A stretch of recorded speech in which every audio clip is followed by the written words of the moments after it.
श्री राम राम रघुनंदन राम रामम, श्री राम राम भरताग्रज राम रामम, श्री राम राम रणकर कस राम रामम, श्री राम राम शरणं भव राम रामम, श्री रामचंद्र चरणो मनसा स्मरामि, श्री रामचंद्र चरणो वचसा गृह्णामि, श्री रामचंद्र चरणो शिरसा नमामि, श्री रामचंद्र चरणो शरणं प्रपद्ये।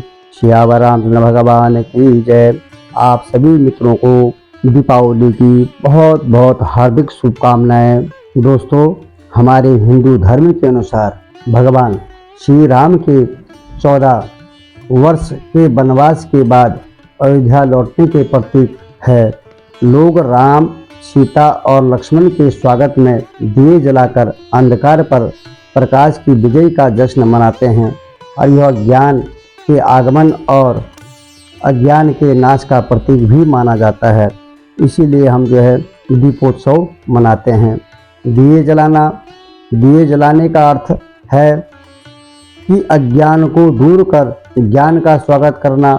यह नकारात्मक ऊर्जा को भी दूर करता है और सूर्य की ऊर्जा के समान देता है, जो जीवन का पोषण करती है, जिससे हमें अन्य सभी प्रकार की वस्तुएं उपलब्ध होती हैं।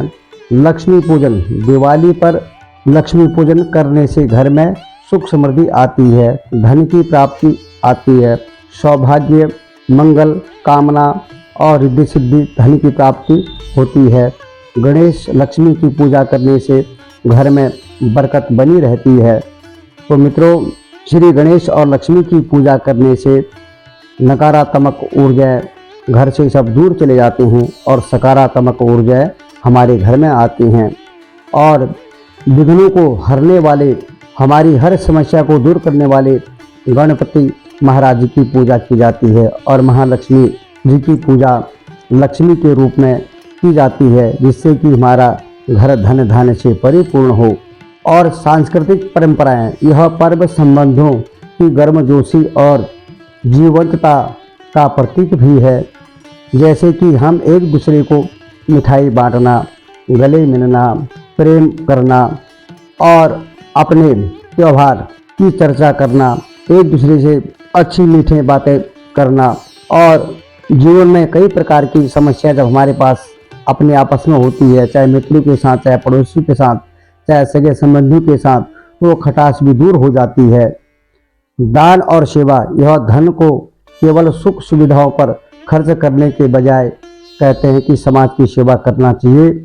परोपकार के भाव से किया हुआ कार्य हमेशा परिपूर्णता देता है। इसलिए कहते हैं मित्रों, गरीबों की सेवा करना चाहिए, दुखियों की सेवा करनी चाहिए। कोई गरीब व्यक्ति हो, उनके बच्चों की पढ़ाई लिखाई इत्यादि का खर्चा उन्हें अवश्य देना चाहिए। यह दान के रूप में आप भी कर सकते हैं। सेवा करने के कई मौके होते हैं, तो जीवन में अगर ईश्वर ने अगर आपको कुछ दिया है तो उसका फायदा ज़रूर उठाइएगा और सम्मानपूर्वक किसी की सेवा भक्ति करने में कभी कोई कमी ना रखें, ऐसा कहा जाता है।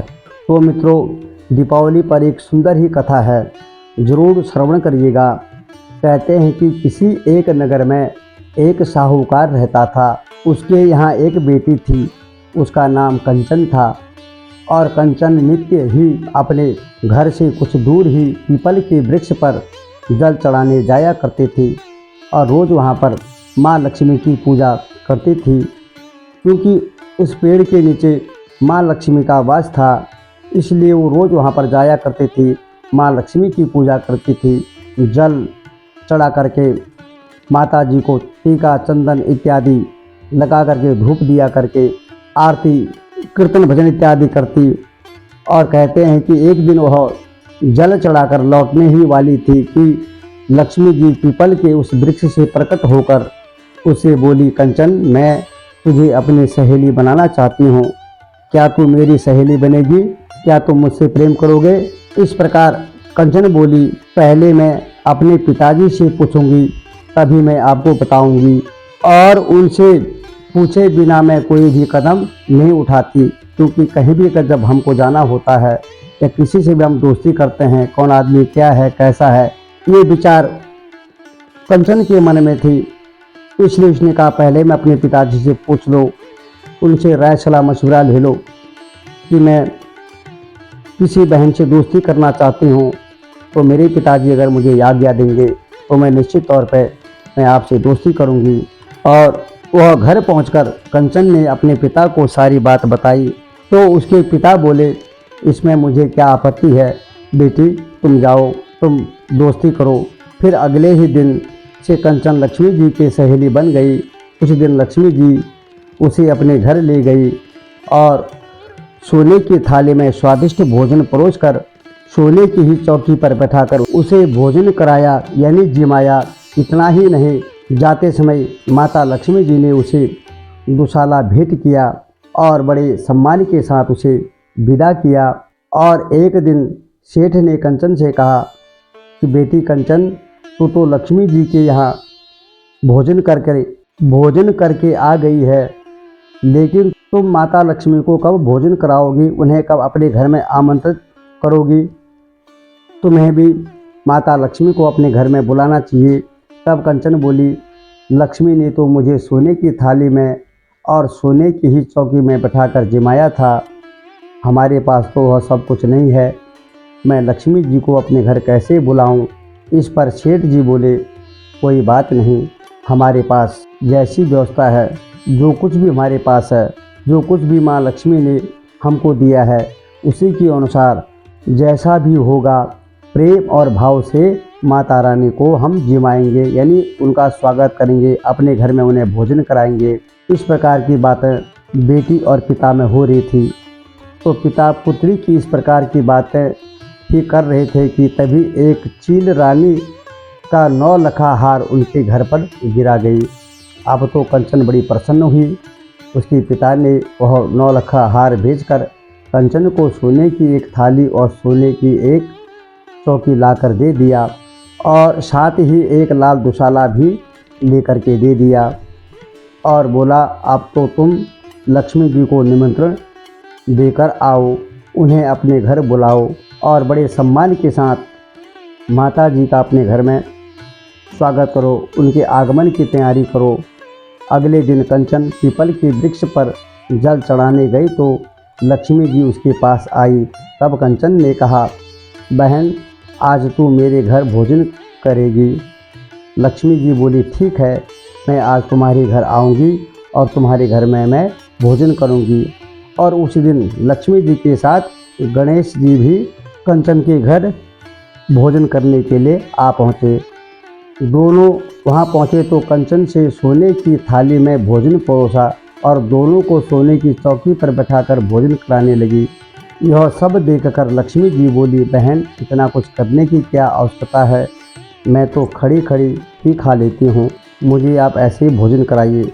तब सेठ की बेटी कंचन ने बहुत मनोभार करके लक्ष्मी जी और गणेश को उस चौकी पर बैठाकर भोजन कराया। फिर लक्ष्मी जी ने अपने असली रूप में आकर सेठ को आशीर्वाद के फलस्वरूप सेठ और उनकी बिटिया धनवान हो गए।